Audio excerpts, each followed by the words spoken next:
لنکا سے جا رہا تھا عرب کی طرف. ہندو ایکسپلائٹ کرے گا, ہماری تہذیب کو ختم کرے گا. آپ کن بندروں میں ہمیں باندھ رہے ہیں؟ تو اللہ ایک چانس دے کر دیکھ لینا چاہتا تھا کہ یہ کرتے کیا ہے. 57 سال ہو گئے ہمیں, جو ملک لیا تھا اسلام اسلام اسلام اسلام کی رٹ لگا کر, وہ کہاں اسلام لا. کچھ لوگ ٹی وی کو بھی حرام کہتے ہیں, برائے مہربانی وضاحت کریں. میں سب سے پہلے عنوان میں 2 چیزوں کی اصلاح کرنا چاہتا ہوں. دیکھیے, بر صغیر کی اصطلاح غلط ہے. بر صغیر تو کسی چھوٹے سے جزیروں کو بھی کہہ دیں گے, چھوٹی خشکی.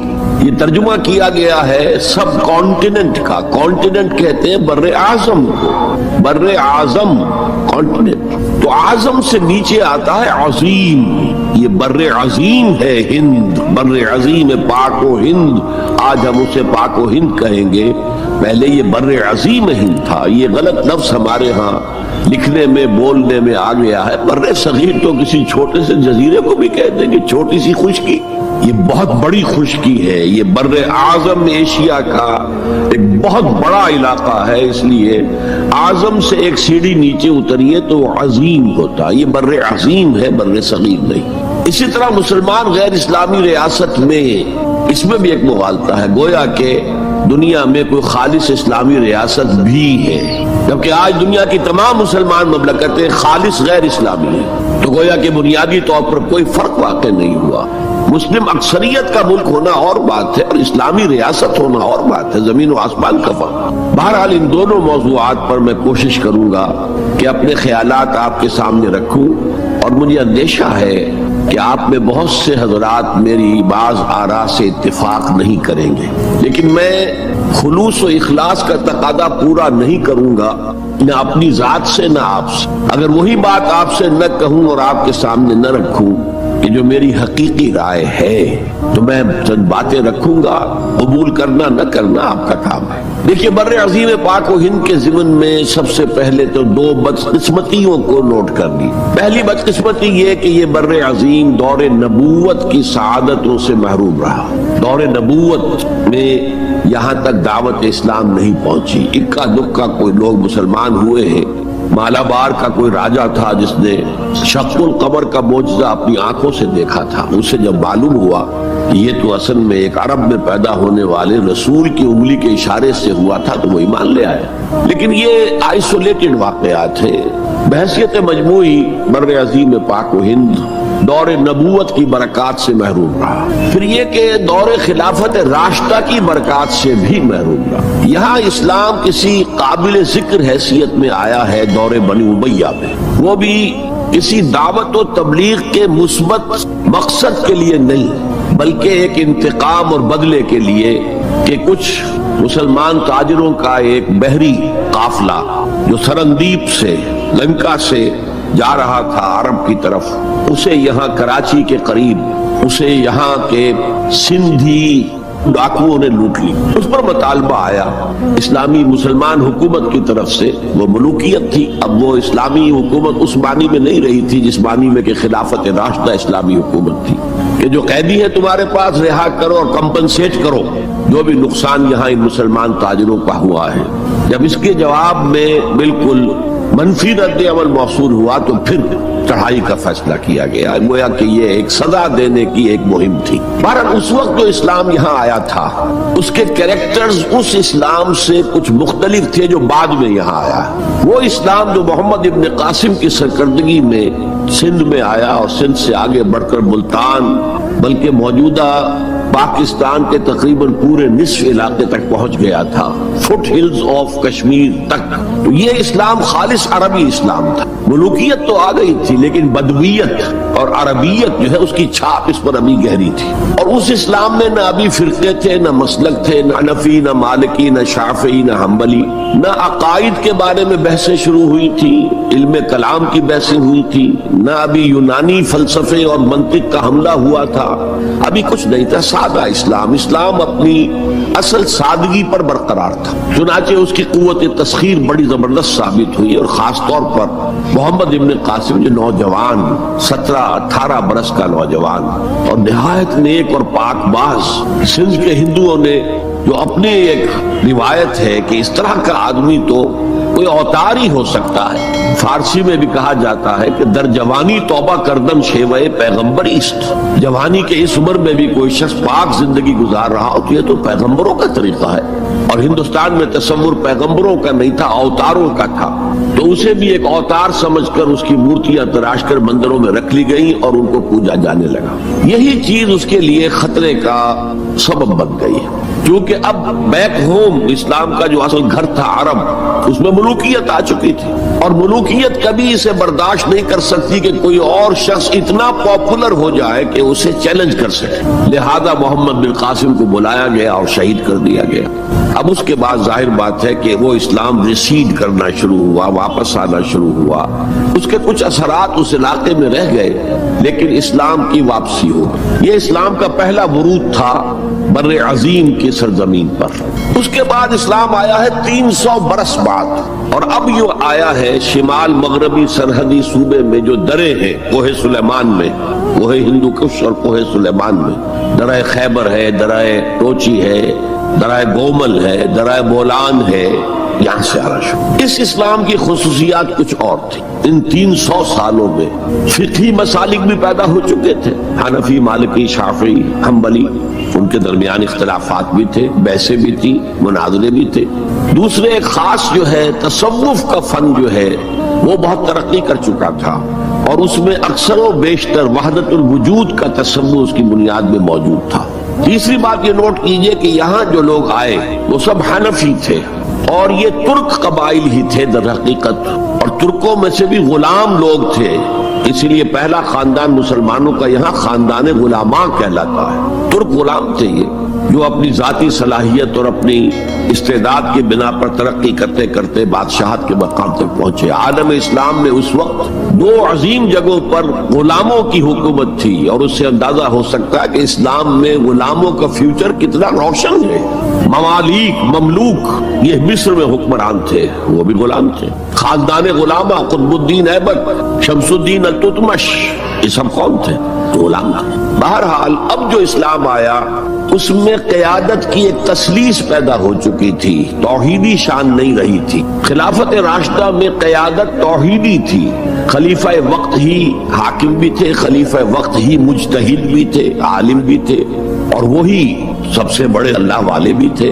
لیکن اس کے بعد جو اسلام میں قیادت جو ہے مسلمانوں کی 3 شاخوں میں بٹ گئی۔ سیاسی قیادت وہ تو قبائلی عصبیت کی بنیاد پر قائم ہو رہی ہے، تو سیاست تو ہو گئی طاقت کے بل پر، جس کی لاٹھی اس کی بھینس۔ اس کے بعد جو اس دینی قیادت تھی وہ 2 حصوں میں منقسم ہو گئی، علمی قیادت علماء، مفسرین، فقہاء، محدثین، اور ایک ہو گئی صوفیاء کی قیادت۔ تو یہ تھی کیفیت جس میں کہ بر عظیم پاک و ہند میں اسلام وارد ہوا ہے پہلے ورود کے 300 برس بعد۔ اب اس کے 500 برس کے بعد یہاں ایک اور ایلیمنٹ آیا، اور وہ تھا شیعیت کا۔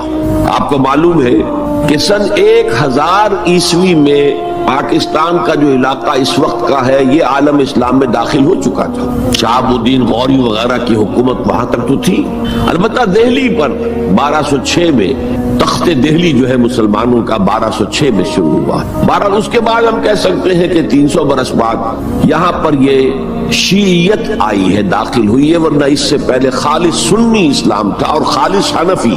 شیعیت کی وجہ سے جو کچھ بھی بعد میں اسلام کو یہاں پر اس تقسیم کی وجہ سے، شیعہ سنی اختلافات کی وجہ سے جو بہت بڑے بڑے نقصانات اٹھانے پڑے، ان میں سے مثلاً 2 کا میں تذکرہ کرنا چاہتا ہوں۔ ڈاکٹر امبیڈکر، انہوں نے فیصلہ کیا تھا میں مسلمان ہو جاؤں، گویا کہ یہاں کے اچھوتوں کا مسئلہ وہ اس طور سے حل کرنا چاہتے تھے کہ ہم ان بلاک مسلمان ہوں، لیکن جب ان کے بارے میں معلوم ہوا تو پھر وہاں پہنچ گئے کچھ لوگ کہ آپ اس مسلک کو اختیار کریں یا اس کو کریں۔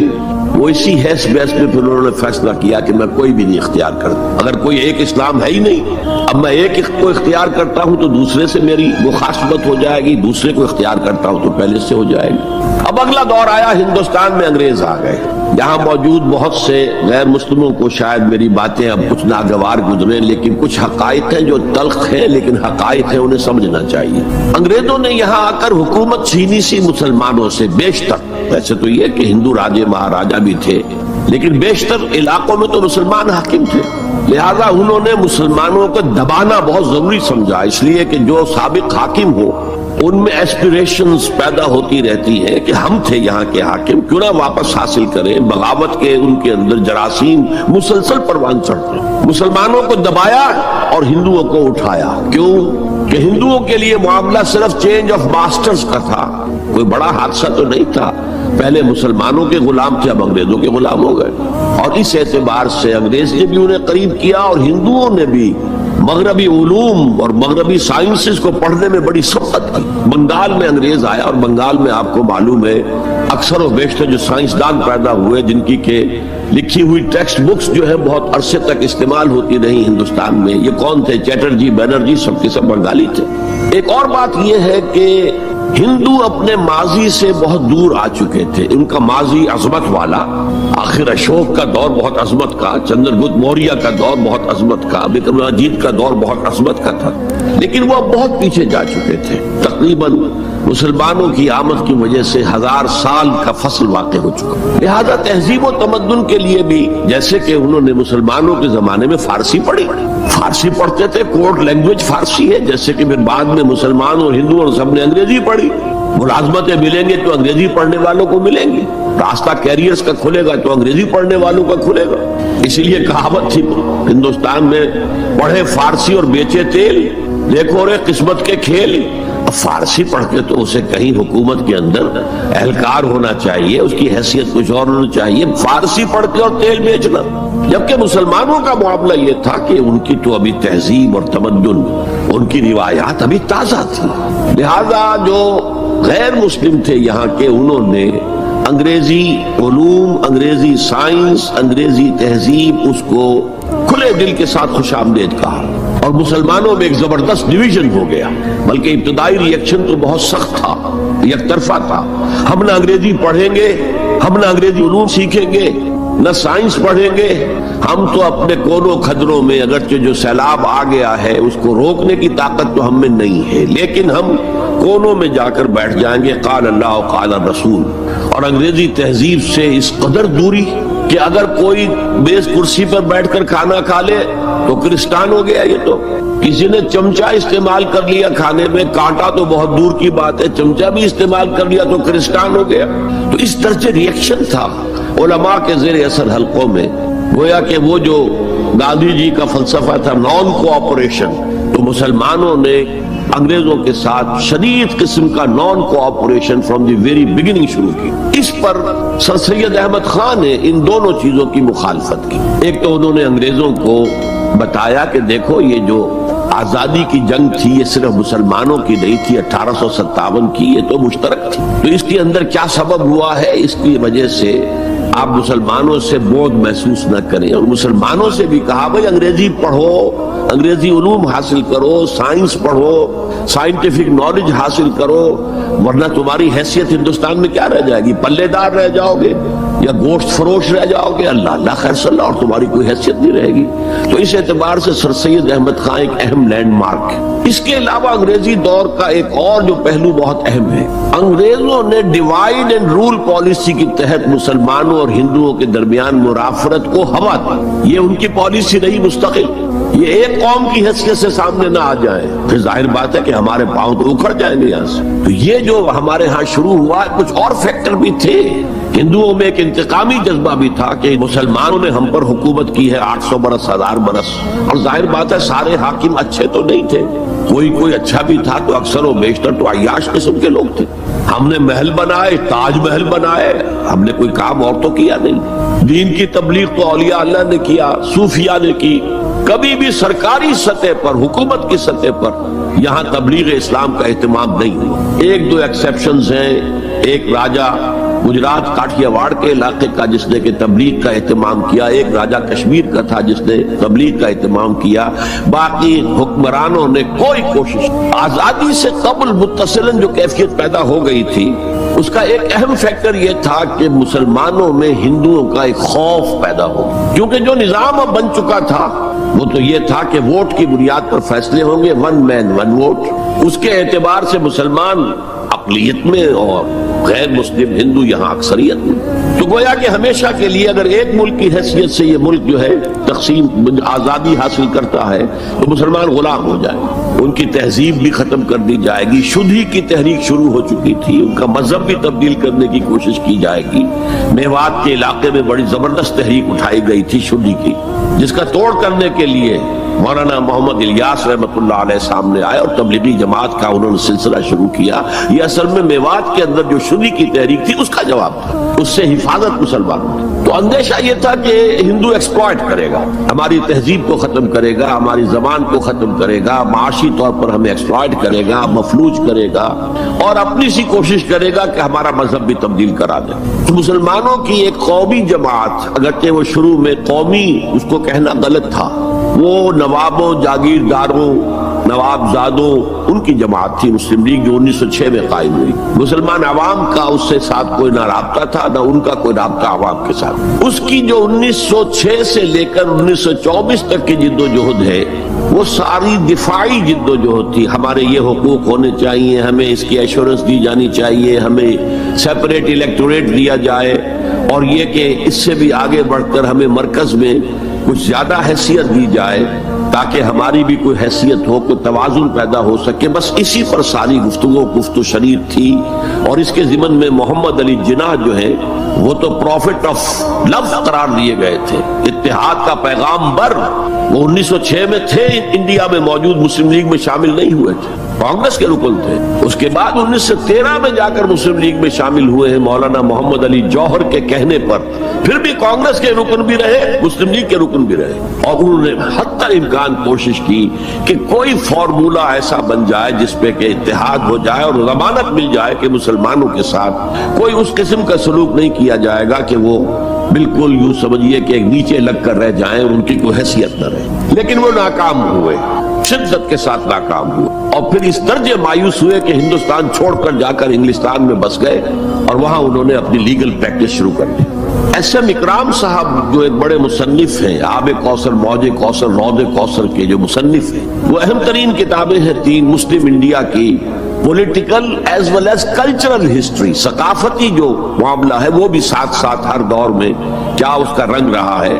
اس کو بہت ہی سمجھیے ایک بڑے ماہرانہ انداز میں انہوں نے بہت عمدگی کے ساتھ مرتب کیا ہے. وہ اس وقت آکسفورڈ میں پڑھ رہے تھے, طالب علم سے نوجوان. وہ ملے محمد علی جناح سے. اس وقت تک ابھی وہ قائد اعظم کا تو خطاب انہیں نہیں ملا تھا, محمد علی جناح, اور اس نے کہا آپ ہندوستان چھوڑ کے کیوں آ گئے, ہندوستان کے مسلمانوں کو تو آپ کی ضرورت ہے. تو انہوں نے سخت الفاظ کہے تھے کہ ہندو ناقابل اصلاح ہے. یہ اس وقت کی ہندو قیادت پر ان کا تبصرہ تھا. اور مسلمانوں کا حال یہ ہے کہ ان کا کوئی لیڈر مجھ سے صبح جو بات کرتا ہے شام تک ڈپٹی کمشنر یا گورنر تک پہنچا دیتا ہے. تو ایسی قوم کی قیادت میں کیسے کروں. لیکن اصل میں ایک ٹرننگ فیکٹر آیا ہے, turning point in the history of Muslim league movement, and that was 1930. اس میں جو الہ آباد میں مسلم لیگ کا سیشن ہوا تھا, اس میں خطبہ صدارت دیا تھا علامہ اقبال.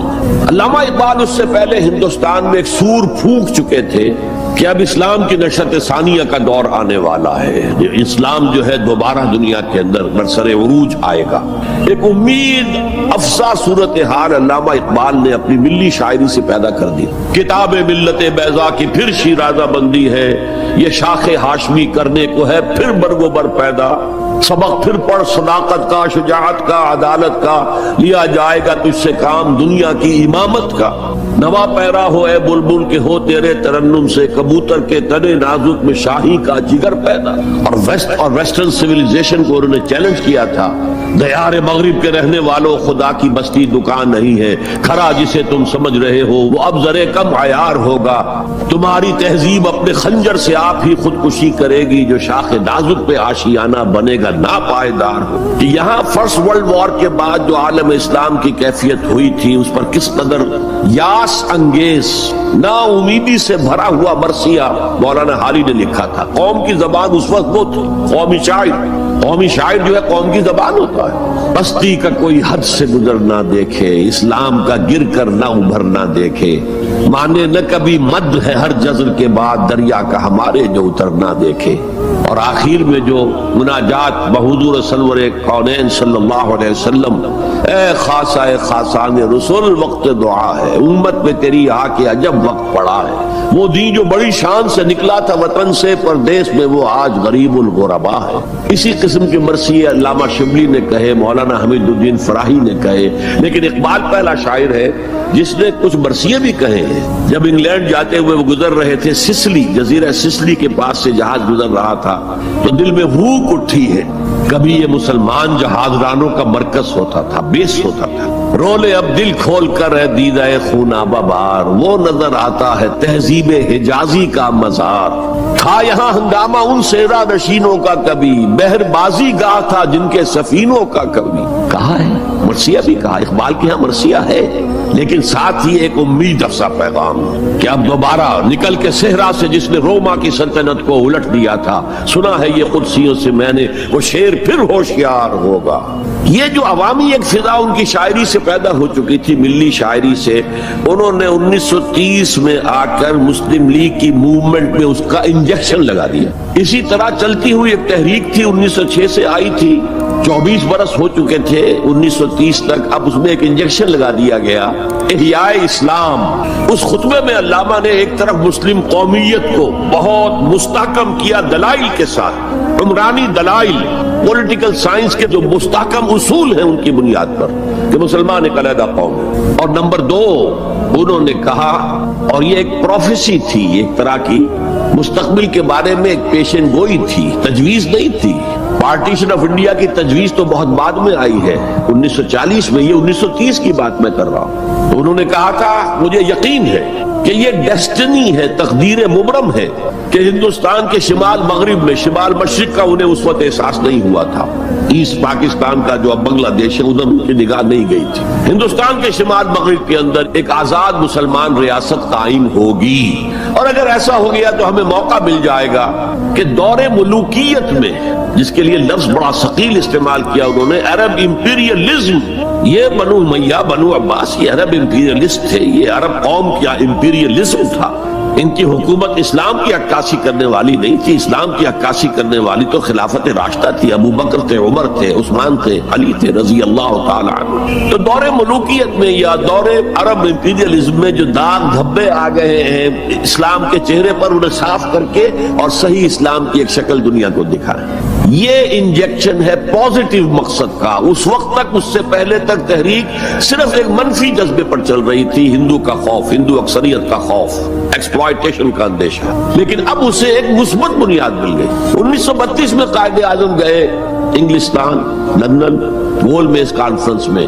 جناح صاحب اس میں شریک نہیں تھے، اس لیے کہ وہ تو ویسے سیاست کا میدان چھوڑ چکے تھے. اس موقع پر پھر علامہ اقبال نے ملاقاتیں کی ہیں جناح صاحب سے، اور وہی انجیکشن ان کو بھی لگا اور انہیں پھر آمادہ کیا کہ آئیں واپس ہندوستان. اور اس انجیکشن کے حوالے سے مسلمانوں نے ہند کو منظم کرے اور جمع کرے. تو یہ پھر تحریک پاکستان جو ہے، چونکہ مسلمانوں کے جذبات کے ساتھ اس کی ہم آہنگی، معجزہ ہو گیا کہ مسلم مائنورٹی کے پروونسز نے کس طریقے سے یکجا اور یکسو ہو کر اس موومنٹ کو سپورٹ کیا. حالانکہ انہیں معلوم ہے کہ کسی بھی حساب سے ان کے تو پاکستان میں شامل ہونے کا کوئی امکان تھا ہی نہیں، بلکہ تحریک مسلم لیگ اصل میں مائنورٹی پروونس کی تحریک تھی. جو صوبے بعد میں پاکستان میں شامل ہوئے ہیں ان میں سرحد میں تو کانگریس کی حکومت تھی ٹل دی لاسٹ ڈیٹ، پنجاب میں یونینسٹ حکومت تھی ٹل دی لاسٹ ڈیٹ. صرف ایک سندھ تھا مغربی پاکستان میں کہ جو وہاں مسلم لیگ کی حکومت تھی. ہاں بنگال میں مسلم لیگ کی حکومت تھی، اور بنگال ہی مولد ہے جہاں ولادت ہوئی ہے 1906 میں مسلم لیگ کی، اور طویل ترین عرصے تک مسلم لیگ کی حکومت وہاں رہی. اب بھی وہاں پر تحریکیں چلتی رہتی ہیں اینٹی پاکستان. 2 مرتبہ پاکستان نے ایئر فورس بھی استعمال کی ہے وہاں پر، یہ سب کچھ آپ کو معلوم ہے. بہرحال اس کے نتیجے میں ملک تقسیم ہو گیا، اور 2 قوموں کے درمیان جو نفرت اس دوران میں پیدا ہو گئی تھی وہ ایک آتش فشاں کی طرح پھٹ پڑی. جو کچھ ہوا ہے پارٹیشن کے وقت، میں نے آپ کو بتایا تھا انگریزوں سے آزادی ہم نے حاصل کی، لیکن ہم نے نہ ایک انگریز کو مارا نہ کسی انگریز نے ہم میں سے کسی کو مارا. لیکن جو آپس کی خوریزی ہوئی ہے، تاریخ انسانی کی عظیم ترین ٹرانسفر آف پاپولیشن، کروڑوں انسان ادھر سے ادھر سے ادھر ہو گئے، اور پھر عظیم خوریزی، بربریت، وحشت، معلوم ہوتا کہ نفرت کی کوئی آگ اندر جل رہی تھی، بس اسے موقع چاہیے تھا کہ وہ بھر آئے۔ وہ میں کچھ نہ کچھ تجزیہ کر چکا ہوں کہ یہ نفرت جو ہے کچھ انڈیجینس بھی تھی، کچھ تھی، ان کے اندر ایک جذبہ انتقام تھا کہ مسلموں نے ہم پر حکومت کی اتنے عرصے، لیکن اس میں بڑا حصہ جو ہے وہ انگریز کی ڈیوائڈ اینڈ رول پالیسی کا تھا، اور وہ جاتے جاتے ایک بون آف کنٹینشن بھی ڈال گیا کہ یہ دونوں اس پر لڑتے رہے تاکہ ہمارے خلاف کوئی جذبہ نفرت ان کے اندر نہ ابھرے۔ تو یہ انگریز کی پالیسی تو یقیناً بہت کامیاب تھی، لیکن وہ نفرت کا جو عالم اس وقت تھا اس کو آپ اس وقت امیجن نہیں کر سکتے۔ وہ نوجوان جو پیدا ہی ہوئے بعد میں پارٹیشن کے بھی 20 25 30 سال بعد پیدا ہوئے، انہیں کیا اندازہ ہو سکتا ہے؟ قطعاً اندازہ نہیں ہو۔ کبھی کبھی ربط ہو جاتا ہے معاملہ، جیسے کہ کبھی کسی جگہ ہو گیا، کبھی کسی جگہ ہو گیا، ابھی حال ہی میں جو کچھ گجرات میں ہو گیا تھا وہ ہو جاتا ہے، لیکن یہ کہ کوئی ہندو اور مسلمانوں کے درمیان وہ دشمنی اور وہ معاملہ اب نہیں ہے، بلکہ بہت سے لوگ اس کو امیجن ہی نہیں کر سکتے کہ معاملہ کس حد تک پہنچ گیا۔ اس کے بعد ایک خیال یہ تھا ہندوستان میں کہ پاکستان جلدی ختم ہو جائے گا، اور اس کی کوششیں بھی کی گئیں۔ پاکستان کے حصے کا روپیہ روک لیا گیا، پاکستان کے حصے کے ہتھیار روک لیے گئے۔ پاکستان نے اس کو محسوس کیا کہ it's a threat to its existence, جس کے نتیجے میں، جس کے رد عمل میں وہ امریکہ کی جھولی میں جا گرا۔ It was a reaction. میں اسلامی جمعیت طلبہ کا ناظم اعلیٰ تھا 1953 میں۔ ہمارے وزیر اعظم اس وقت تھے خواجہ ناظم الدین، وہ لاہور کے دورے پر آئے تھے۔ میں طلبہ کا ایک وفد لے کر ان سے ملنے گیا۔ ایک تو اس زمانے میں وہ اینٹی قادیانی موومنٹ چل رہی تھی اور اس میں بہت کچھ تو خون لاہور میں ہوا تھا، اس کے بارے میں نے کچھ باتیں کی، اور پھر میں نے ان سے کہا یہ میڈو اس بلا کا نام ہے، میڈو تھی اس وقت، مڈل ایسٹ ڈیفنس آرگنائزیشن، آپ کن بندروں میں ہمیں باندھ رہے ہیں؟ بہت ہی بھلے آدمی تھے۔ مجھے واقعہ یہ ہے کہ ایک ہی میری تو ملاقات ہے، لیکن اس شخص کی شرافت کا اور سادگی کا جو نقش قائم ہوا میرے دل پر وہ آج تک موجود ہے۔ دیکھیے یہ معاملہ جو ہے یہ حکومت کا ہے، یا آپ نوجوان ہیں، طالب علم ہے، آپ کا اس سے کوئی سروکار نہیں۔ میں ذرا نٹ کھٹ قسم کا تھا اس وقت بھی نوجوان۔ میں نے کہا جناب آپ ہمیں ان بندروں میں باندھ کر آپ چلتے بنیں گے، ملک تو ہم نے سنبھالنا ہے بعد میں، You must know what you are doing۔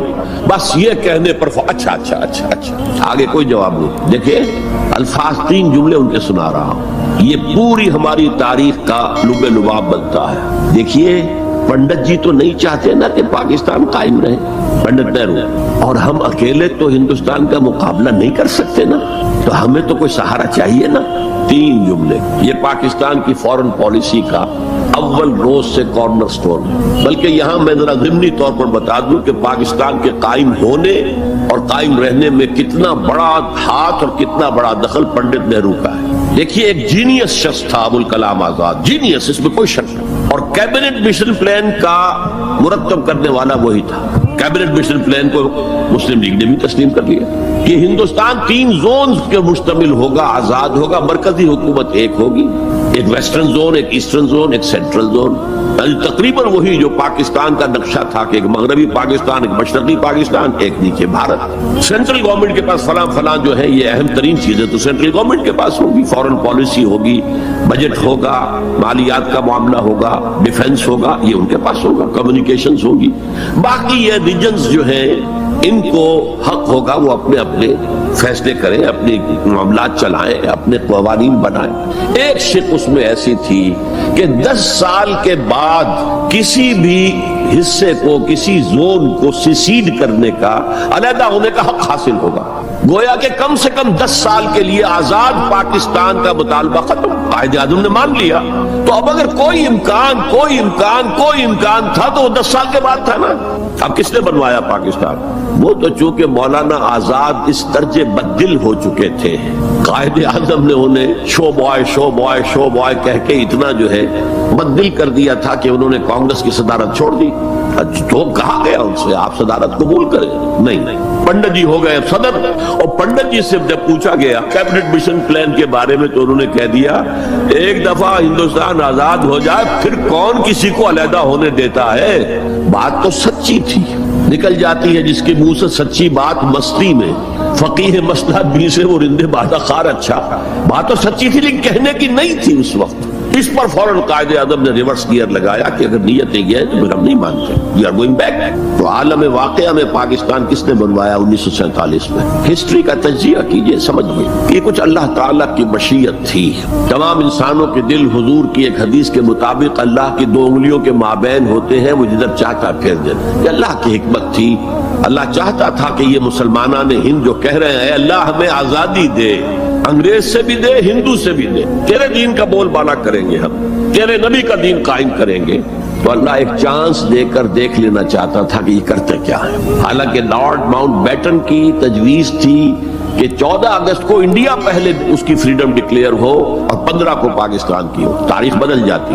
یہاں کے پنڈتوں نے کہا کہ 14 جو ہے وہ منحوس دن ہے، لہذا انہوں نے کہا 15 تو 14 کو پاکستان، اور وہ 27ویں شب تھی رمضان مبارک کی۔ یہ اصل میں ایسا ہی معاملہ ہے جیسے کہ مصر میں بنی اسرائیل نے حضرت موسیٰ سے کہا تھا کہ اے موسیٰ، تمہارے آنے سے پہلے بھی ہم پر تشدد ہوتا تھا اور ہمیں ہر طرح ستایا جاتا تھا، تمہارے آنے کے بعد بھی حال ہمارا تو وہی ہے، ہماری تو کوئی بھلائی نہیں ہو سکی۔ تو حضرت موسیٰ کا ایک جواب جو ہے وہ وہاں پر منقول ہے، عَسَىٰ رَبُّكُمْ أَن يُهْلِكَ عَدُوَّكُمْ، قریب ہے کہ تمہارا رب تمہارے دشمن کو ہلاک کر دے، وَيَسْتَخْلِفَكُمْ فِي الْأَرْضِ، اور تمہیں زمین میں طاقت دے، فَيَنْظُرَ كَيْفَ تَعْمَلُونَ، پھر وہ دیکھے گا تم کیا کر۔ وہ انہوں نے جو کچھ کیا تھا وہ اس کی تاریخ میں آپ کے سامنے بیان کر چکا ہوں۔ اب صورتحال تبدیل ہو رہی ہے، اب تعلقات کے بحال ہونے کا معاملہ تیزی کے ساتھ جاری ہے، دوستی کی طرف قدم بڑھ رہے ہیں۔ بالکل وہ بات جو علامہ اقبال نے اپنے اسی خطبے میں کہی تھی کہ ویسٹ پاکستان وہ جو بھی ہوگا، اس وقت پاکستان لفظ تو استعمال نہیں کیا تھا،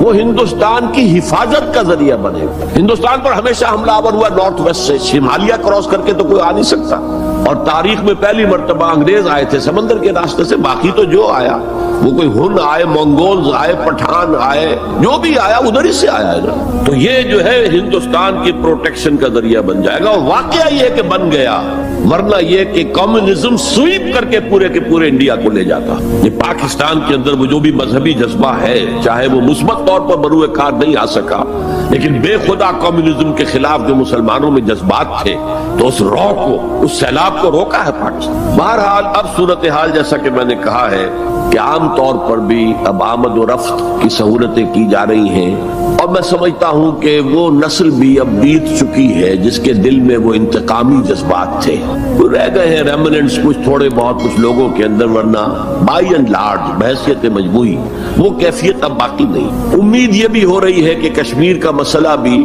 حل ہو جائے یا ختم ہو جائے، ایز اے ڈسپیوٹ ختم ہو جائے، اللہ کرے کہ ایسا ہو جائے، اللہ کرے کہ ایسا ہو جائے، اور پھر بات وہ ہو جائے جو قائد اعظم نے کہی تھی جب ان سے پوچھا گیا تھا کہ ہندوستان اور پاکستان کے تعلقات کیسے ہوں گے، وہ کہا جیسے کینیڈا اور یو ایس اے کے ہیں۔ اب آپ کو معلوم ہے کینیڈا اور یو ایس اے کے درمیان کتنے قریبی تعلقات، تو ان کا ویژن تو کچھ اور تھا، جو ہوا ہے وہ تو در حقیقت یو میں کال اٹ کہ یہ تو در حقیقت ستم ظریفی ہے، جو بھی تاریخ کی ستم ظریفی ہے، جو ہوا ہے کیا ہوا، nobody could imagine۔ نہ کانگریس کے لیڈرز اور نیتا اس کا امیجن کر سکتے تھے، نہ مسلم لیگ کے لیڈرز جو ہیں وہ اس کو امیجن کر سکتے تھے جو کچھ ہوا ہے۔ میں نے یہ ساری بحث اس لیے کہی ہے کہ میرے نزدیک اب بر عظیم ہند کے اندر اسلام کی دعوت کے بہترین مواقع میں صورتحال تبدیل ہو رہی ہے اور تیزی سے مزید ہوگی، یہ حالات کا تقاضا ہے، it's a march of history جسے کوئی روک نہیں سکتا۔ لہذا یہاں پر اب مواقع ہیں اور بہت عظیم مواقع ہیں۔ اب اس میں میں چند پوائنٹ آپ کے سامنے رکھنا چاہتا ہوں۔ نمبر 1، روح کا تصور اور روحانیت کا تصور مشترک ہے ہندو مت میں اور اسلام میں۔ آتما اور پرماتما کا تعلق، ہمارے ہاں روح کا اور اللہ کی ذات کا تعلق، یا سلونک عن الروح قل الروح من امر ربی، اور میں بتا چکا ہوں آپ کو علامہ اقبال کا فلسفہ خودی انہوں نے خود کہا، سورہ حشر کی اس آیت سے ماخوذ ہے۔ یہ واقعہ بہت اہم ہے علامہ اقبال کی زندگی کا۔ سید نذیر نیازی جو ان کے قریب بیٹھنے والے ہم نشین لوگ تھے، انہوں نے خود کوٹ کیا ہے ہماری ایک قرآن کانفرنس میں لاہور میں، کہ ایک دفعہ میں نے علامہ سے پوچھا کہ کوئی شخص کہہ دیتا ہے کہ آپ کا جو فلسفہ برگزوں سے ہے یا نیٹشے سے ہے، کوئی کسی اور کا جو ہے کوڑی لے کر آتا ہے، جو فلسفہ خودی آپ خود کیوں نہیں بتاتے؟ What is the source of your the فلسفی آف سیلف؟ فرمایا کہ اچھا کل فلاں وقت آ جانا، میں تمہیں ڈکٹیٹ کرا دوں۔ وہ کہتے ہیں میں خوشی سے پھولے نہیں سمایا کہ یہ میری قسمت ہے، شاعر مشرق حکیم الامت مجھے لکھوائیں گے کہ ان کے فلسفہ خودی کی سوچ کیا ہے۔ وقت معین پر میں آ گیا، کاپی پینسل تیار کر کے، اور مجھ سے کہا میرا قرآن مجید نکال لینا شیلف میں سے۔ میرے ساری امیدوں پر اوس پڑ گئی کہ مجھے تو خیال تھا ہسٹری آف فلسفی کی کوئی کتاب نکلوائیں گے یا کسی اور فلسفر کی کوئی کتاب نکلوائیں گے، یہ قرآن نکلوایا۔ کھولو سورہ حشر، پڑھو اس کی آیت، وَلَا تَكُونُوا كَالَّذِينَ نَسُوا اللَّهَ فَأَنسَاهُمْ أَنفُسَهُمْ۔ ان لوگوں کے مانند نہ ہو جانا جنہوں نے اللہ کو بلا دیا تو اللہ نے انہیں اپنے آپ سے غافل کر دیا۔ یہ کون سا اپنا آپ ہے جس سے انسان غافل ہوتا؟ کیا اپنے جسم کے تقاضوں سے غافل ہوتا؟ جسم کو تو بڑا دھو کے اچھے سے اچھے صابن سے دھوئے گا اور جو ہے صاف کرے گا، اور اچھے سے اچھی چیزیں اس میں لگائے گا، تیل لگائے گا اعلیٰ، اور سب کچھ کرے گا۔ ذرا سی تکلیف ہو جائے گی تو بھاگا جائے گا ڈاکٹر کے پاس۔ کس سے غافل ہے؟ اپنے حیوانی وجود سے غافل ہے کوئی؟ اس کے تقاضوں سے غافل ہے کوئی؟ یہ کوئی اور وجود ہے انسان کا جس سے وہ غافل ہوئے، وہ اس کا روحانی وجود۔ اور یہی میں نے آپ کو بتایا تھا، اپنشد کا یہ جملہ میں پڑھ کر وجد میں آ گیا تھا۔ یہ بھی ایک اچھی بات ہے، آپ کو بتا دوں، ایک زمانے میں جب کہ امریکہ میں نے کہا تھا تھر تھر کانپ رہا تھا، جو سیلاب کمیونزم کا جا رہا تھا، پورے ایسٹرن یورپ کو کھا گیا تھا وہ نظام، اور ان کے پاس توڑ کوئی نہیں تھا۔ دنیا بھر کے غریبوں کے لیے ایک روشنی کا پیغام تھا، ایک امید کا پیغام تھا، ہیو ناٹس کے لیے ایک بڑی اپیل تھی۔ کہاں سے کہاں وہ پہنچ چکا تھا، لیٹن امریکہ پہنچ چکا تھا، کوئی انویژن تو نہیں ہوا تھا۔ It was the invasion of the philosophy, invasion of an ideology, Marxism۔ تو انگریز جب کانپ رہا تھا امریکہ تو اس نے ملینز کی تعداد میں قرآن شائع کیا، انگریزی ترجمہ، یہ گلوریس قرآن، مارمیڈیوک پکتھال کا ترجمہ، اور مسلمانوں میں تقسیم کیا۔ بابا تم اپنے قرآن کو پڑھو، دیکھو، اپنے دین کے ساتھ جم کر رہو، اس بے خدا جو ہے یہ نظام، اس کو ترک کرو، چھوڑو۔ اور ہندوؤں کے لیے گیتا میں نے پڑھی اس وقت، انگریزی ترجمہ۔ اپنشد کا ایک سلیکشن تھا، وہ میں نے پڑھا، یہ mid-50s کی بات ہے، بلکہ سوٹو سے اٹ واز ارلی 50s، جبکہ ابھی میں میڈیکل کالج کا اسٹوڈنٹ تھا، میں نے اپنشد پڑھا، گیتا پڑھی۔ اپنشد کا صرف ایک سلیکشن تھا، گیتا پوری تھی۔ وہ بھی اسی لیے کہ تم اپنے اپنے مذہب سے چپک جاؤ تاکہ کمیونزم کی طرف تمہارا رجحان نہ ہو۔ یہ اس کے اس خوف کا مذہب ہے۔ بہرحال اس کے مقابلے میں روح اور روحانیت، آتما اور پرماتما، یہ تصورات جو ہے ایمبیڈڈ ہے۔ آپ اگر وہ جملہ سنیں، میں نے پہلے بھی سنایا ہے اپنشد کا، جو بالکل معلوم ہوتا ہے اس آیت کی ترجمانی ہے، Man in his ignorance identifies himself with the material sheets which encompasses real self۔ اس کی اصل خودی، اصل انا تو اندر کی ایک حقیقت ہے، اس کے گرد یہ گوشت پوشت کا کور چڑھا دیا گیا ہے۔ انسان اس کو سمجھتا ہے یہ میں ہوں، یہ میں نہیں ہوں، میں تو وہ خودی ہوں، وہ انا ہوں، وہ ایگو ہوں، وہ آتما ہوں جو اس شریر کے اندر ہے۔ یہ تصور جس قدر اسٹرانگ ہے ہندو مت کے اندر، انہیرنٹ ہے اسلام میں بھی، اور آج کی دنیا اسی کے خلاف تو جا رہی ہے۔ The world is world of better only, what is beyond better we don't care، because وہ ہماری جو ہے حواس خمسہ کی گرفت میں آتا ہی نہیں، ہم اس کو کیسے سٹڈی کریں؟ ہم تو چیزوں کو دیکھتے ہیں، سنتے ہیں، چکھتے ہیں، چھوتے ہیں، سونگتے ہیں، نتیجے نکالتے ہیں۔ تو یہ دنیا ورلڈ آف بیٹر تو جو ہے ہمارا میدان ہے انکوائری کا، تفتیش کا، تحقیق کا، لیکن یہ کہ وہ ماورائے مادہ، ماورائے طبیعت، میٹا فزکس، اس سے ہمیں کوئی دلچسپی نہیں ہے، خدا یا نہیں ہے، ہوگا۔ یہ کائنات تو ہے نا، روح کوئی ہے یا نہیں ہے کس نے دیکھی؟ جسم تو ہے نا، آخرت کوئی ہے یا نہیں ہے؟ یہ دنیا تو ہے نا۔ تو جو ہے، جو واقعہ ہے، جو ریئلزم اسی کا نام ہے، جو ریئل ہے، اس تک اپنی توجہ محدود رکھو۔ جو مذہب کے ایسنس کے خلاف ہے، اس مذہب میں ہندو مت اور اسلام مشترک، وہ ایسنس آف مذہب، روح اور روحانیت۔ نمبر 2، ہندو اسکرپچرز کا اگر مطالعہ کیا جائے ان کی اصل زبان میں، اور سملیرٹیز جو ہیں اسلام میں اور ہندوازم میں، ان کو واضح کیا دلائل کے ساتھ، حوالوں کے ساتھ، اور ان کو ہائی لائٹ کیا جائے۔ اختلافات اگر ہیں وہ بھی ہیں، لیکن سملیرٹیز کیا کیا ہیں۔ یہ کام میرے علم میں آیا تھا کچھ عرصے سے، مولانا محمد منظور نعمانی جو لکھنؤ والے ہیں، ان کے صاحبزادے کر رہے ہیں، اور مجھے خوشی ہوئی تھی۔ اب جو کچھ کیا ہے ذاکر نائک صاحب نے، وہ اتفاقی ہے کہ میں ٹیلی ویژن کھولا ہوا تھا، اس میں ان کا پروگرام آیا، میں نے پورا دیکھا ہے، وہ سملیرٹیز بٹوین ہندوازم اینڈ اسلام۔ اب میں اپریشیٹ کرتا ہوں، یہ کام کرنے کا ہے، جو ہم نے نہیں کیا بدقسمتی سے، ہم نے یہاں آ کر یہاں کے لوگوں کے ذہن کو پڑھنے کی کوشش نہیں کی، ہم نے تو ان پر حکومت کی ہے۔ اللہ خیر صلی اللہ۔ جب تک آپ کسی قوم کے ذہن کو نہیں سمجھیں گے، ان کی سوچ کیا ہے، ان کی سوچ کا صغرا کبرا کیا ہے، پریمیسز کیا ہے جن پر کہ ان کے عقائد کھڑے ہوئے ہیں، آپ کیسے کمیونیکیٹ کریں گے؟ ہم نے ضرورت ہی محسوس نہیں کی۔ Why to communicate؟ ہمارے پاس طاقت ہے، we have brute force and we can govern them, that's all۔ یہ ہماری مجرمانہ غفلت رہی ہے، یہاں پر مجرمانہ غفلت رہی۔ میرا بھی ایک واقعہ جو ہے اس زمن میں بہت ہی سبق آموز ہے۔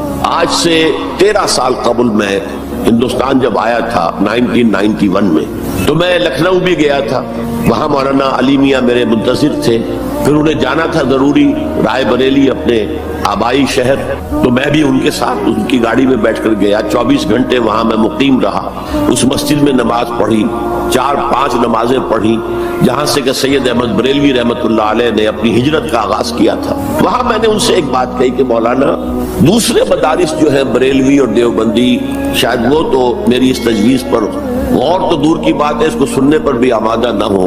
ندوہ نسبتاً کھلے خیال کا، کھلے ذہن کا سمجھا جاتا ہے نمائندہ، تو آپ ندوے میں سنسکرت کی تعلیم کو لازم کریں تاکہ آپ کے طلباء جو نکلیں وہ ویدوں کو پڑھیں ڈائریکٹلی، اپنشد کو پڑھیں ڈائریکٹلی۔ کہنے لگے ہاں یہ تو آپ نے بہت اچھی بات کہی، بہت صحیح بات ہے، بہت صحیح ہے۔ لیکن 2 سال کے بعد شکاگو میں ایک کانفرنس میں وہ بھی مدعو تھے، میں بھی مدعو تھا، ہم دونوں ملے، میں نے پوچھا مولانا وہ آپ نے کچھ کیا؟ کہنے لگے میں تو بھول ہی گیا۔ اس سٹیج پر وہ آ چکے تھے کہ وہ نسیان انہیں ہو گیا، انہیں یاد ہی نہیں رہا کہ مجھ سے انہوں نے وعدہ کیا ہے، لیکن میں نے یہ بات ان سے کہی تھی۔ میرے علم میں آیا یہاں ہی کہ ایک مصنف شمس نوید عثمانی، جن کی کتاب آپ نے پڑھی ہوگی اب بھی نہ جاگے تو، کافی دن ہو گئے میں نے وہ کتاب پڑھی تھی، اس میں ڈوبائے ایک فرینچ اورینٹلسٹ جو ہے اس کی رائے انہوں نے کوٹ کی، میں حیران رہ گیا۔ وہ 40 برس تک انڈیا میں مقیم رہ کر اس نے ہندو اسکرپچرز کا مطالعہ کیا، and he came to the conclusion that Manu is actually مہانوح، حضرت نوح علیہ السلام کا منو، مہانوح، اور منو سمرتی جو ہے حضرت نوح علیہ السلام کی شریعت۔ یہ کرسچن ہے، اس کی تحقیق ہے، اس تحقیق کو اب انہیں ہائی لائٹ کیا جائے، اسے عام کیا جائے، اس کو پہنچایا جائے، تو پھر وہ جو ہے مغایرت کے پردے جو حائل ہیں، وہ مغایرت کے پردے کچھ اٹھیں گے، ذہن کچھ کھلیں گے، بات کرنے کا، کمیونیکیشن کا موقع بنے گا۔ اب آ رہی ہے وہ بات جو میں سمجھتا ہوں کہ آپ کو اچھی نہیں لگے گی۔ میری رائے یہ ہے کہ کسی بھی صورت میں آپ کو سیکولرزم کی حمایت نہیں کرنی چاہیے۔ اسلام کی روح سے سیکولرزم کفر ہے، اور وہ اگر واقعہ کے مغرب میں کفر ہے تو مشرق میں بھی کفر ہے۔ آپ اس کی پروٹیکشن لینا چاہتے ہیں، اس کی امبریلا کے تحت آنا چاہتے ہیں، یہ آپ کی قومی جو ہے فرار، ورنہ سیکولرزم کس کا نام ہے؟ کیا اسلام کسی درجے میں کمپیٹیبل ہے اس کے ساتھ؟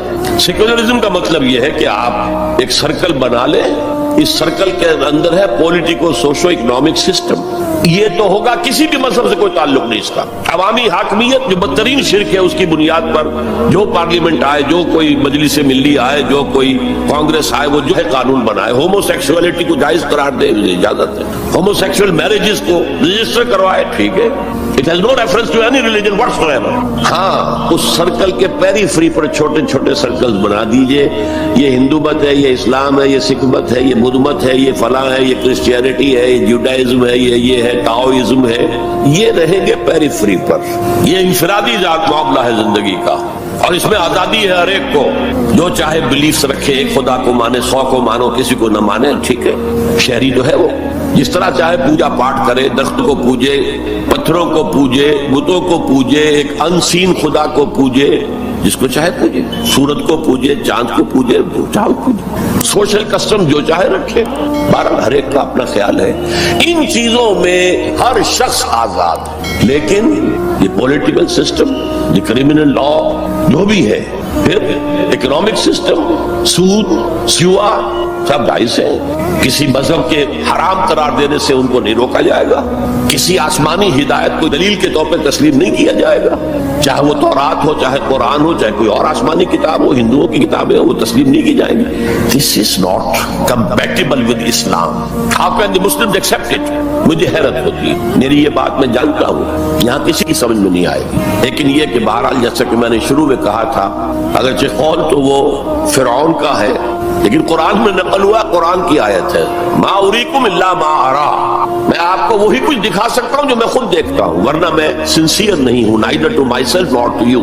I have to be honest. Number 4، قومیت سے بالا تر ہو کر اسلام کی دعوت دی جائے، دو چیزیں گڑبڑ نہ کی جائیں۔ قوم کی خدمت ہے، قوم کے لیے تعلیمی ادارے بنائے جائیں، قوم کے لیے یہ کیا جائے، کوئی حرج نہیں، قوم کی خدمت کرنا بری بات نہیں ہے۔ ایک مسلمان قوم کو فرعون کی غلامی سے نجات دلانے کے لیے اللہ نے حضرت موسیٰ جیسے پیغمبر کو بھیجا، جنہوں نے جاتے ہی اول وہلے میں پہلی ملاقات فرعون سے ہوئی ہے تو مطالبہ کر دیا، نرسل معنا بنی اسرائیل، ہمارے ساتھ بنی اسرائیل کو یہاں سے جانے دو، ولا تعذبہم، ان پر سختی نہ کرو، ٹارچر نہ کرو، ان پر تشدد نہ کرے، ان پر پرسیکیوٹ نہ کرو۔ اور اللہ نے حضرت موسیٰ علیہ السلام کے ذریعے سے اس قوم کو نجات دے دی۔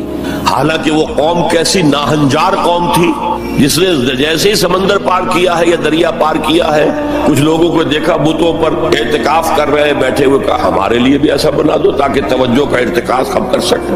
حضرت موسیٰ نے ڈانٹا، اللہ نے تمہیں کتنی عظمت عطا کی ہے، جو شرک کی دلدلوں سے، کیچڑ سے تمہیں نکالا ہے، اور تم چاہتے ہو دوبارہ اسی کے اندر پھنس جانا۔ وہی ہے جو قدم قدم پر جھگڑتے تھے حضرت موسیٰ سے، تم نے مروا دیا ہمیں لا کے یہاں صحرا میں، اس سے تو وہاں بہتر تھے، ہم کھانے پینے کو تو ملتا تھا نا۔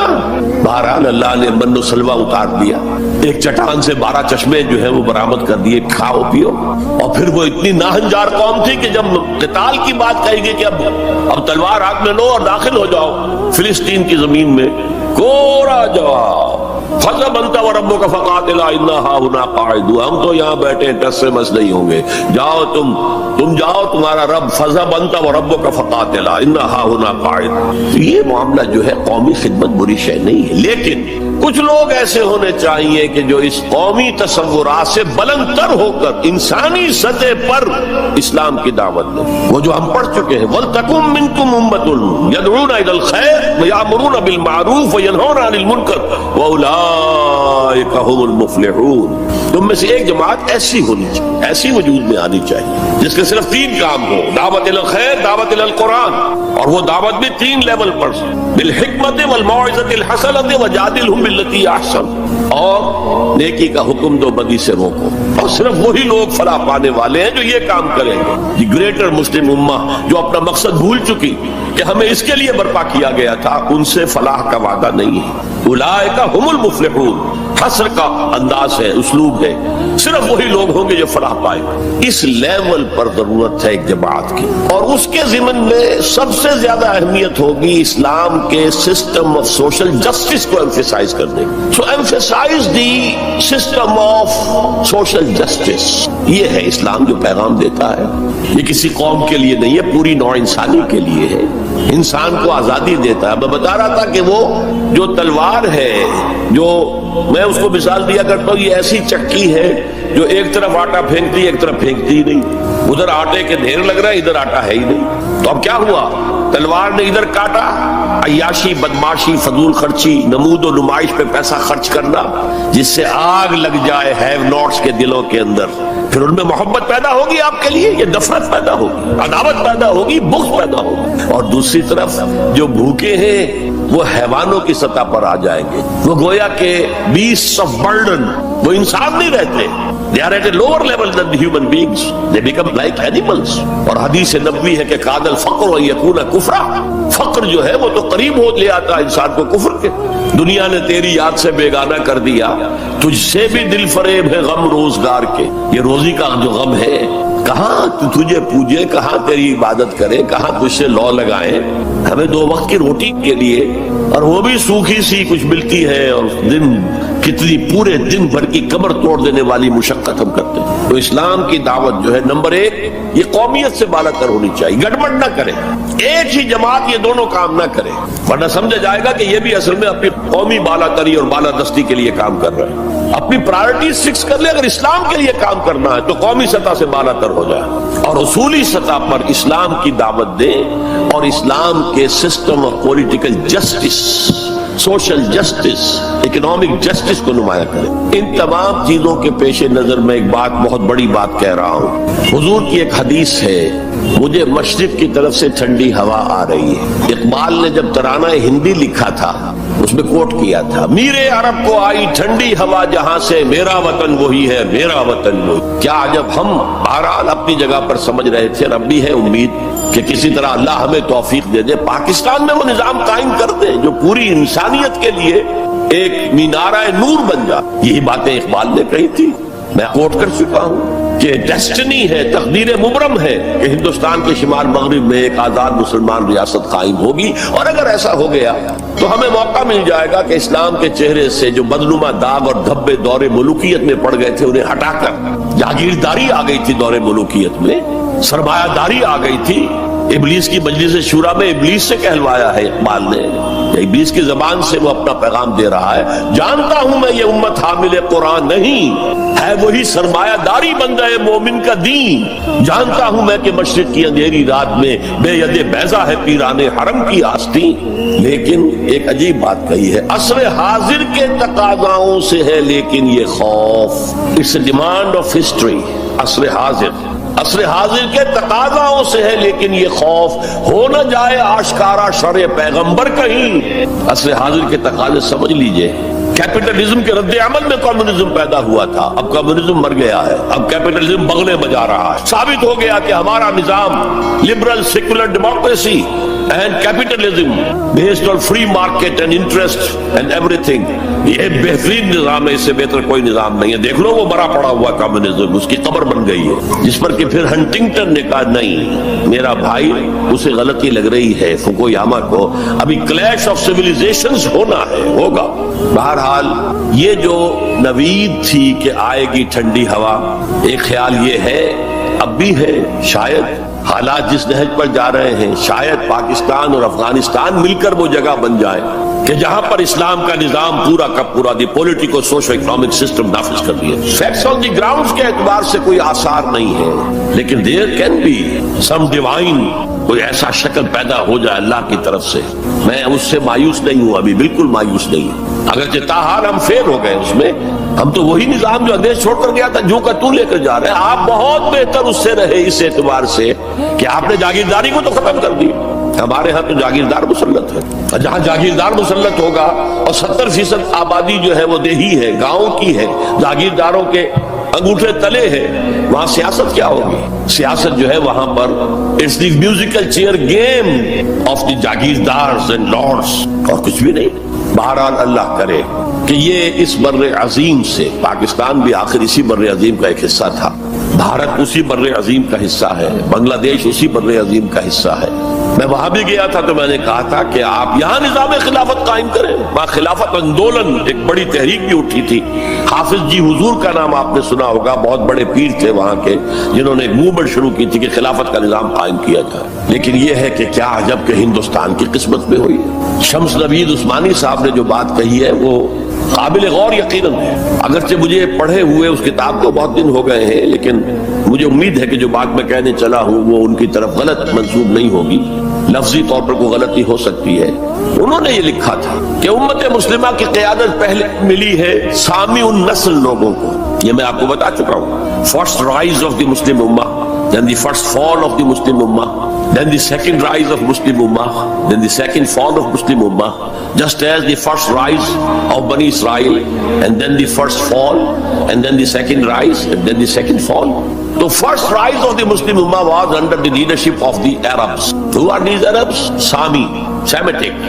اگرچہ یورپ میں سیمیٹک کا لفظ استعمال ہوتا ہے یہودیوں کے لیے صرف، وہ بھی سامی ہے، عرب بھی سامی النسل ہے۔ جب صلح کرائی تھی اور بغل گیر کروایا تھا کلنٹن نے شاہ حسین کو، اور اس وقت شامیر تھا یا کون تھا جو بھی وزیر تھا اسرائیل کا، بغل گیر ہو گئے، تو اس نے کہا تھا یو آر کزنس، بھائی تم ایک ہی باپ کے بیٹے ہو نا، یہ عرب اسماعیل کے بیٹے ہیں، ان کی اولاد ہے، اور جو جیوز ہیں وہ حضرت اسحاق کی اولاد ہے، حضرت اسحاق کے بیٹے حضرت یعقوب، ان کے 12 بیٹے، ان سے 12 نسلیں، 12 قبیلے جو ہیں بنی اسرائیل کے، تو یو آر کزنس۔ تو سامی النسل، پہلی قیادت سامی، حضرت سام، یہ بیٹے تھے حضرت نوح کے۔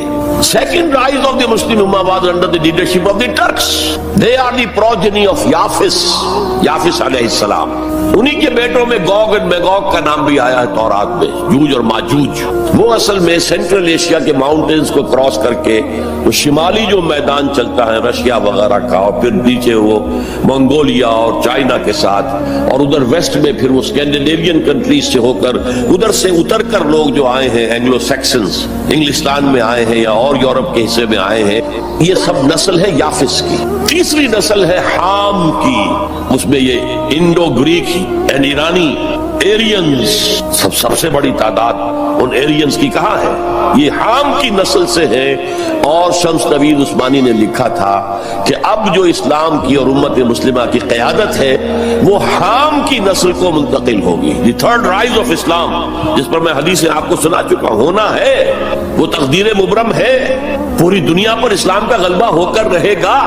علامہ اقبال نے کس خوبصورتی سے کہا ہے، ہر کو جا بینی جہان رنگ و بو، تم جہاں کہیں بھی رنگ و بو کا منظر دیکھتے ہو، خوشنمائی، خوشبو، اچھی بات، اعلیٰ قدریں، ہر کجا بینی جہان رنگ و بو، زاں کے از وہ آیت آرزو، جس سے کہ آرزو پیدا ہوتی، امنگ پیدا ہوتی، یار نور مصطفیٰ اورا بہاس، یا ہنوز اندر تلاش مصطفیٰ، یا تو حضرت محمد مصطفیٰ صلی اللہ علیہ وسلم سے وہ نور مستعار لیا گیا ہے۔ یورپ کی ساری ترقی ہوئی ہے قرآن کے اس اصول کی بنیاد پر کہ توہمات کو چھوڑو، ولا تقف ما لیس لک بہ علم ان السمع والبصر والفؤاد کل اولئک کان عنہ مسئولا، حقائق پر نظر جو ہے وہ جماؤ، اور جسے کہتے ہیں استقرائی منطق۔ ایک لاجک جو ہے وہ ہے ڈیڈکٹیو لاجک، ایک ہے انڈکٹیو لاجک، انڈکشن، استقراء کا آغاز دنیا میں کرنے والا قرآن ہے۔ کھول آنکھ، زمین دیکھ، فلک دیکھ، فضا دیکھ، مشرق سے ابھرتے ہوئے سورج کو ذرا دیکھ، ان فی خلق السماوات والارض واختلاف اللیل والنہار والفلک التي تجری فی البحر بما ينفع الناس وما انزل اللہ من السماء من ماء فاحیا به الارض بعد موتها وبث فیہا من کل دابۃ وتصریف الرياح والسحاب المسخر بین السماء والارض لآیات لقوم یعقلون۔ یہ پوری کائنات اللہ کے سائنس، اللہ کی علامات، اللہ کی آیات سے بھری ہوئی۔ یہ سارا نقطہ نظر ہے جس نے سائنس کو بنیاد بنایا ہے، سائنس کو کہ وہ توجہ منعطف کرائی، اور یہ اصل میں پہلے بھی کہہ چکا ہوں، غرناطہ، تولیتلا جو ٹولیڈو کہلاتا ہے، قرطبہ جو آج کورڈوبا کہلاتا ہے، غرناطہ جو آج گرناڈا کہلاتا ہے، اس کی یونیورسٹیوں سے پڑھنے کے لیے آتے تھے۔ یہ فرانس کے لوگ چلے آ رہے ہیں، یہ جرمنی کے نوجوان چلے آ رہے ہیں، یہ اٹلی سے آ رہے ہیں، انہی کے زیر اثر رینائسنس ہوا، احیاء العلوم، فلسفہ اور سائنس دونوں کی طرف جو ہے توجہ ہوئی، اور انہی کے زیر اثر اصلاح مذہب، ریفارمیشن، جسے کہ یہودیوں نے ایک خاص ٹرم دے دیا۔ یہ ایک علیحدہ موضوع ہے، اس وقت میری گفتگو کا موضوع یہ نہیں ہے۔ بہرحال ہو سکتا ہے کہ ہندوستان ہی وہ جگہ بن جائے۔ یہ ہے وہ 5 نکات جس کی بنا پر میں کہتا ہوں کہ اس وقت ہندوستان میں، بھارت میں اور بر عظیم پاک و ہند میں اسلام کی دعوت کے امکانات بہت وسیع ہیں۔ ہم فائدہ نہ اٹھائیں یہ ہمارا جرم ہوگا، اللہ کے ہاں ہم اکاؤنٹیبل ہوں گے۔ اب آج کے موضوع کے دوسرے حصے پر آئیے، مسلمان غیر اسلامی ریاست میں۔ میں نے عرض کیا تھا کہ اس عنوان سے شاید یہ گمان ہوتا ہے کہ کوئی ملک، شاید پاکستان کو آپ سمجھ رہے ہیں کہ وہ اسلامی ریاست ہے۔ اسلامی ریاست کا کوئی وجود اس وقت روئے ارضی پر موجود نہیں ہے، لہذا کوئی فرق نہیں ہے۔ اس پہلو سے کوئی فرق واقع نہیں ہوتا۔ مسلمان اکثریت کا ملک، مسلمان اقلیت کا ملک، کیا فرق واقع ہوا؟ کوئی فرق واقع ہے، اس لیے کہ اوپر تو نظام جو ہے وہی طاغوت کا نظام ہے، وہی سیکولر نظام ہے، وہی انٹرسٹ بیسڈ اکانومی کا جو ہے نظام ہے، وہی بے حیائی، بے پردگی اور فحاشی کا نظام ہے جو چلا آ رہا ہے، اور جس کو وہ اب social engineering programme under the United Nations organisation, social engineering, جس کے اصول کیا ہے؟ پروسٹیٹیوشن کو بھی ایک باعزت پیشہ قرار دیا جائے۔ ان کے لیے نام جو ہے کوائن کیا گیا سیکس ورکرز۔ ہومو سیکسولیٹی کو بھی ایک نارمل اورینٹیشن قرار دیا جائے۔ نارمل ہے، نارمل نہیں ہے۔ Nobody should object to it۔ عورت اور مرد بالکل برابر ہوں، شادی کے قوانین کے ضمن میں بھی اور ہر کے اعتبار سے برابر, وراثت میں بھی برابر. اور عورت اگر گھر کا کام کرے تو ویج طلب کر سکتی ہے مرد سے, شوہر سے. اور اگر وہ حمل کی سختیاں برداشت کرے اور وضع حمل کی تکلیف برداشت کرے اس پر بھی وہ معاوضہ مانگ سکتی ہے شوہر سے. اس طرح کی چیزیں سوشل انجینئرنگ پروگرام. معاشرے کا تیا پانچا ہو گیا ان کے ہاں, فیملی لائف کے ٹکڑے ہو گئے, بکھر گئی فیملی لائف, ہے ہی نہیں. شادی کا بندھن نہیں. We are living together, that's all. We are not married. بچے بھی ہو رہے ہیں but we are not married. اس لیے کہ وہ میرج کے قوانین ایسے بنا دیے گئے کہ مرد اس کو گوارا کرنے کو تیار نہیں. آپ نے کسی سے میرج کی اور کچھ دنوں کے بعد آپ کی اس کے ساتھ لیبری طلاق دیں گے, آدھی پوری پراپرٹی, پورا اپنا سرمایہ آدھا دینا پڑے گا. کون مرد اس کے لیے تیار ہو؟ خامخواہ کائے کو. عورت کو تو مرد کی ضرورت ہے کہ نہیں ہے؟ وہ رہے گی میرے ساتھ. We are living together, we are not married. یہ ہے جو اقبال نے بات کہی تھی, وہ 100% پوری ہو چکی ہے. تہذیب ختم ہو چکی ہے, تہذیب سنڈاس بن چکی ہے. مغربی تہذیب, تمہاری تہذیب اپنے خنجر سے آپ ہی خودکشی کرے گی. جو شاخ نازک پہ آشیانہ بنے گا ناپائیدار ہوگا. اب آپ نے سنا ہوگا بش صاحب واز کہتے ہیں شادی کرو شادی کرو شادی کرو. اب وہاں یہ واز کہنا پڑتا ہے شادی کرو, میرج کے کانٹیکٹ کے اندر بندھو. بہرحال اس وقت کا سارا عالم انسانی بشمول عالم اسلامی کے طاغوت کی گرفت میں ہے. اور یہ طاغوت اصل میں دجالیت, دجل فریب کو کہتے ہیں. اللہ کی ذات کے اوپر اس کائنات کا پردہ آ گیا ہے. ہم اس کائنات کو پوج رہے ہیں, کائنات کو پڑھ رہے ہیں, سیکھ رہے ہیں, سمجھ رہے ہیں, خدا کو بھول گئے. حیات اخروی پر حیات دنیاوی نے پردہ ڈال دیا ہے. دجل اصل زندگی وہ ہے, اسے بھول گئے ہیں اور اس زندگی میں مگن ہے, گم ہے. کافر کی یہ پہچان کے آفاق میں گم ہے اور مومن کی یہ پہچان کے گم اس میں ہے آفاق. یہ سارا نظام دجالیت کا نظام ہے اور پورے عالم اسلام پر یہ حاوی ہے, مسلط ہے. کوئی ایک ملک بھی اس سے بچا ہوا نہیں. اس پس منظر میں دیکھیے, اسلام ایک اصولی انقلابی دعوت ہے. بدلو اس نظام کو, بدلو اس نظام کو. یہ جتنا کام مشکل پاکستان میں اتنا ہی یہاں ہے. کیا فرق ہے؟ 57 سال ہو گئے ہمیں. جو ملک لیا تھا اسلام اسلام اسلام اسلام کی رٹ لگا کر, وہ کہاں اسلام لایا؟ مسجدیں عالی شان بنا دی ہے, ٹھیک ہے, لیکن اس کے علاوہ کیا؟ کہاں اسلام؟ کہاں اسلام کا سیاسی نظام؟ کہاں اسلام کا معاشی نظام؟ کہاں اسلام کا معاشرتی نظام؟ مخلوط معاشرہ ہے.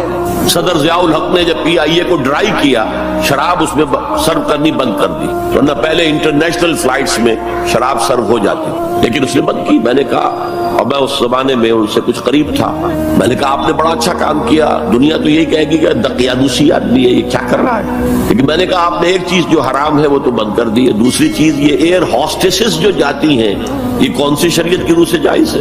آپ حج پر نہیں جانے دیتے مسلمان عورت کو محرم کے بغیر.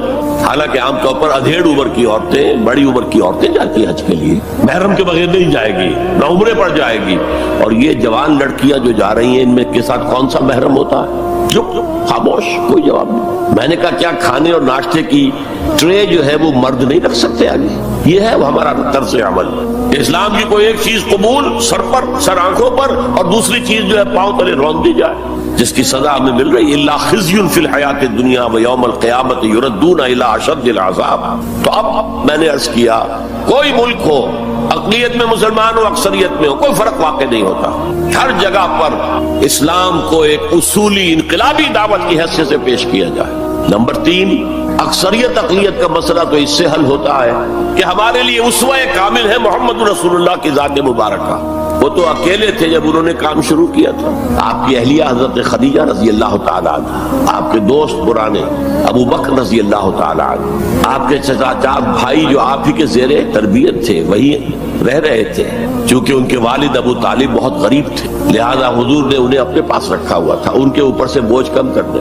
اور آپ کا وہ بیٹا, منہ بولا بیٹا جو غلام تھا, اسے آزاد کر کے بیٹا بنا لیا. یہ 4 تھے, 1+4 5. اور 10 سال کی محنت شاقہ, دن رات کی محنت.